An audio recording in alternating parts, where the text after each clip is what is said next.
Hello everyone, I'm Bruffy1322 and welcome to another GTA discussion video. So this video is a follow-on from the previous two in this series regarding the car physics bug that was most noticeable when we got the Inferno Classic, where turning left would cause it to oversteer and spin out, and turning right would actually cause it to understeer. Now, if you don't know what I'm talking about, check out the previous two videos of this series. I'll leave them linked down below in the description as well, and that'll get you up to date. So, it seems like our timeline of the recent bug has been a little wrong. We all noticed it first with the Inferno Classic, and we all assumed that it came from the latest Special Vehicles Circuit update, but in actuality it seems as though it stems from before that, and at least since the Import-Export DLC. Now the reason that I can say this is because a member of my crew, FYI I, he hadn't booted up the game on his PS4 since the Import-Export DLC, since December. And what he did is he booted up the game and he didn't download the new update. He didn't download the latest Special Vehicles update, and he went straight into single player, because obviously you can still play offline without having the update. And he tested the Pigali. Now the Pigali is one of the vehicles that was most notably affected by this bug, and when he tested the Pigali in single player, it exhibited the same characteristics as what it did when this bug was on it. It would spin out when turning left and understeer when turning right. And that was, he didn't even have the Special Vehicles Circuit update with that, so it has at least come from before then. It could have come from the Import-Export DLC. They did release a lot of new vehicles with that, you know, ramp buggies and all sorts of weird and wonderful things. Maybe they broke something back then. But it also could be as far back as, say, for example, when the Raptor was introduced. The reason that we say that is because that the Raptor uses, I believe, the left rear wheel for its single wheel at the back, and any changes that they may have made to the physics of cars to accommodate the Raptor may have caused an imbalance between the two rear wheels on the cars. So maybe the changes that they made to the left rear wheel to accommodate the Raptor, they didn't make those same changes or didn't assume that it would apply to all vehicles and all the left rear wheels for all vehicles. And that causes this imbalance in the two rear wheels, which is what caused this bug to happen in the first place. So we don't know exactly when this bug started, but it's certainly been in the game for longer than just the most recent update. Now, there's a few reasons why this probably went unnoticed until we got the Inferno Classic. The first reason is that the actual number of cars that were affected by this bug is actually quite small. There aren't that many that are actually affected, and you won't notice a significant difference turning left or right with them. Now, the second thing is that of those cars that are affected, very few actually had noticeable changes due to the way that people drive in GTA at a high level, negating those effects. And what I mean by that is where when you sort of the best way to drive in GTA is flicking the stick to the left or to the right multiple times in a single corner, rather than, say, for example, keeping it all the way to the left in a left-hand turn. You sort of flick it to the left multiple times in one single left-hand turn. It just gives you a lot more control over the car. But the holding it all the way to the left or to the right is what is needed to be done to make this bug more obvious. Just flicking the stick like we always do doesn't really, that's the sort of the way to drive around it. So that's another reason why it wouldn't necessarily be noticed by people using this technique all the time. And the third thing of why this wouldn't be noticed is that of the cars that were actually affected and that were noticeable from a lap time perspective, none of them were on the pace of the top cars in the class, and therefore they were very rarely used. Certainly didn't get used to pursue any lap times, so there was nothing to actually compare it to, and indeed nobody actually comparing them in the first place. But then the Inferno comes around. Being a car that was more susceptible to this bug than any other before it, in addition to having a lot of people suddenly use it because it's new, and it was for at least a week until the Turismo came out, on the top level pace in the Sports Classics class, meant that the bug finally got uncovered, investigated, and subsequently fixed by Rockstar. So, you know, for a long time this bug has gone unnoticed because the vehicles that were actually affected by the bug it was very easy to drive around it, and they weren't actually being used under normal circumstances because they weren't near the top pace anyway.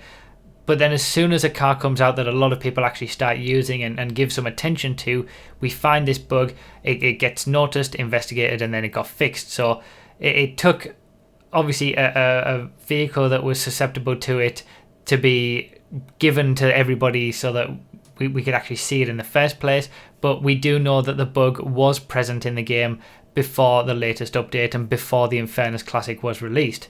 So that all means that my car testing, which has been getting released over the last few months, was all done with this bug present. Now the good part about it is that almost all vehicles I've tested up to this point were unaffected by it, either completely or to such a small degree that normal high-level GTA driving got around the problem anyway. As I was mentioning earlier with the flicking of the stick, it made no significant difference to the lap times that they get anyway. The bad part is just that, almost all. There are a very small number of cars that were affected by this bug to the point where either their lap times or their top speeds were incorrectly reported in my initial testing because I was testing them in a broken state. And I'm going to show what those cars are here. Now, for the sake of clarity, any vehicle that I've tested already in 2017 that I don't talk about in this video was unaffected by this bug, and the lap times in those original testing videos remain their lap times now. I've done plenty of testing in the last few days on this with a lot of cars, so those I'm about to talk about really are the only cars that were affected from a lap time perspective.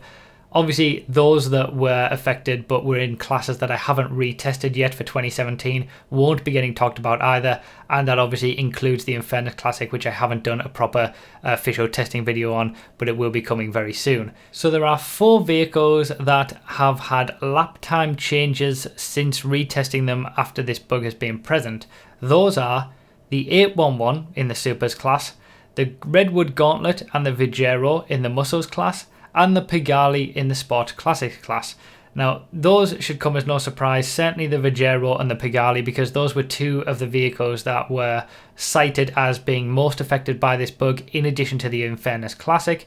The 811 we'll go into a little bit more depth in a second, and then the Redwood Gauntlet is quite an interesting one that it sort of went unnoticed, but again, these vehicles aren't the sort of vehicles that are going to be at the top of the timesheets anyway, so that's why they don't get used very often, and that's why it went for a long time unnoticed, because these were the only vehicles that you could even have a chance at noticing them for.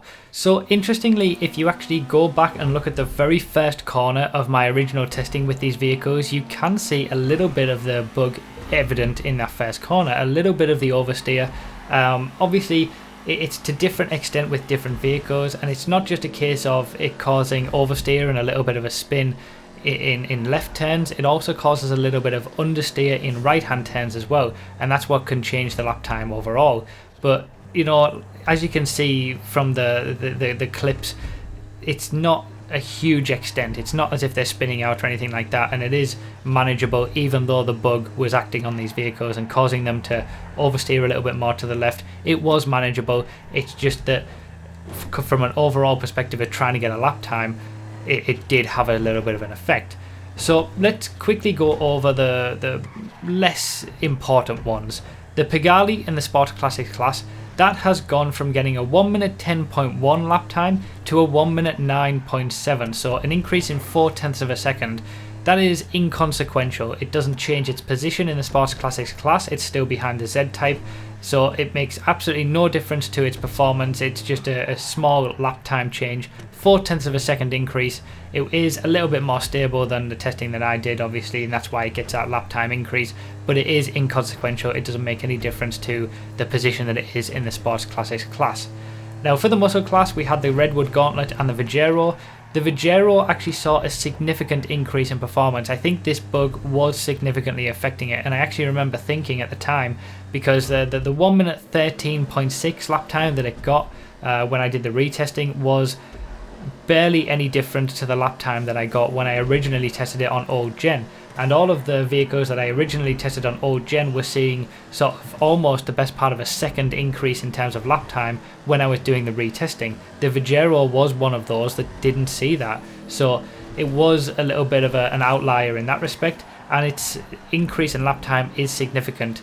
It's gone from a 1:13.6 now to a 1 minute 12.4, so a 1.2 second difference in lap time is significant. It does put it up a few places in the muscle class, but it is still, you know, a good 6 seconds off the pace at the top of the class. So again, it's an inconsequential change at the top of the muscle cars class, but it has gotten a little quicker than the testing that I originally reported. It now gets a 112.4, and it is back to being a nicer car to drive. I do remember at the time when I was testing the Vajero thinking, this isn't as nice to drive as what I remember it was. So yeah, it's good to know that that's been fixed, and I think the Vajero is definitely one that was affected by this bug a lot more than the others, and you probably saw it from the clip of the first corner. The Vajero and the Redwood Gauntlet in particular were two vehicles that did have significant oversteer moments in that first corner during the original testing. Onto the Redwood Gauntlet. That has had a small increase in lap time as well, from a 1 minute 11.4 to a 1 minute 11.0. So same sort of situation as the Pigali, a 4/10 of a second increase in lap time. Again, it's pretty inconsequential. It's still about 5 seconds per lap off the pace of the top muscles. It gives it a bit of extra lap time, but in terms of its overall position in the class, it really doesn't make that much difference. So when it comes to the Redwood Gauntlet, the Vajero and the Pigali, their lap time improvements are pretty inconsequential, and it really doesn't make that much difference to the overall performance, because you don't really want to be using any of those in a race in those classes anyway. But obviously it's important for me to let you know that the testing has been updated to have those lap times, and I'll include it in the spreadsheet and all that kind of stuff. Now the interesting one is when we get to the 811 in the supercars class. Now when it comes to a lap time perspective, it's pretty much the same story that we've seen. The 811 has gone from getting a 1 minute 3.9 to a 1 minute 3.2. So it's had, you know, a 6-7 of a second improvement in lap time, but it's still only a 1 minute 3. It sort of leapfrogs itself into the top 20 in terms of the supercars class. It's now quicker than the GP1. It's about 0.3 of a second quicker than the GP1, where it used to be 0.3 of a second slower.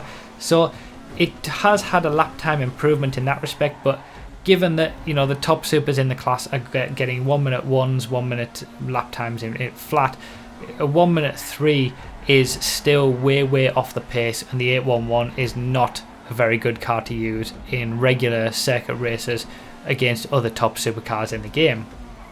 But it has leapfrogged a few positions, so it was worth letting you guys know. The interesting thing about the 811 is when it comes to top speed. Now for all the other vehicles that have been affected by this, their top speeds haven't changed. The top speeds that I initially reported in the top speed testing videos are exactly the same, but the 811 is a bit of a different case, because we saw originally, when we did the original top speed testing for the 811, we saw that it had a top speed of 132.5 miles per hour. And when it came to do the 2017 testing for the top speed of the 811, we saw that it had a top speed of only 129, I think it was. So it lost some top speed, and the 811 has always been a little bit funny in this respect, because it does have a natural bug on the suspension geometry of the car, which I've covered in previous videos in the past. It does have a natural bug that when you're on PC, for example, at higher frame rates, the 811 has an insane top speed, and it has a higher top speed the higher frame rate that you have. But on console and at standard frame rates, the 811 was always pretty quick, but it still has a bug that causes it to be that quick. So we saw that decrease in lap time from the original testing of the 811 to the 2017 testing, and personally for me and in general, people just assumed that Rockstar had fixed this bug that was on the 811 and its top speed was just back to sort of a normal level of how it should always have been. But the thing that kind of took us away from that idea was that the top speed was still very high on PC. It wasn't as high as what it used to be, but that showed that this bug was still on the 811 that caused it to get higher speeds at higher frame rates.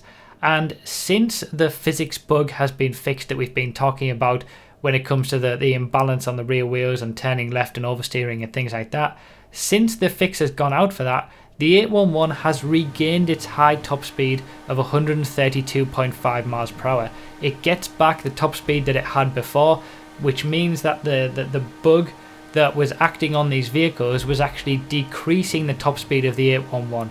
So that isn't the case with other vehicles that were affected by this bug, because they aren't sort of being affected by another bug in the same way that the 811 is. They get their top speeds just naturally.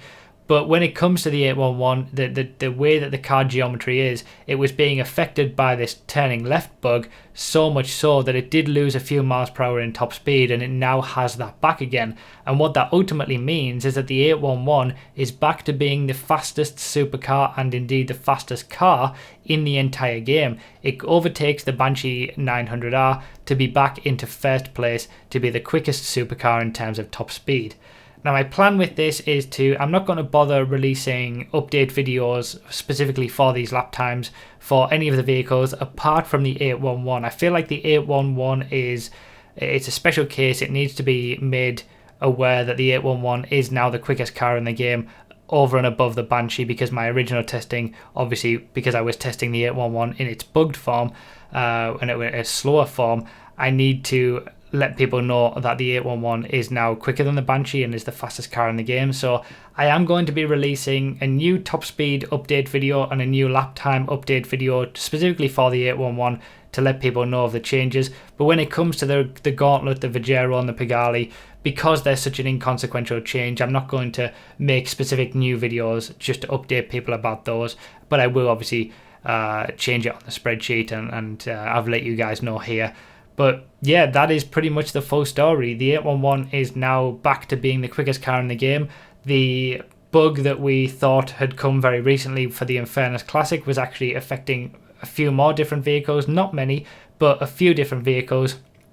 And it was in the game for longer than what we assumed it was. It was actually in the game from a few DLCs back. So it's good to finally have it fixed. It's good to finally have known about it, and it's good to have gotten the record straight with the testing as well, so that we know that everything that has been tested so far is all correct.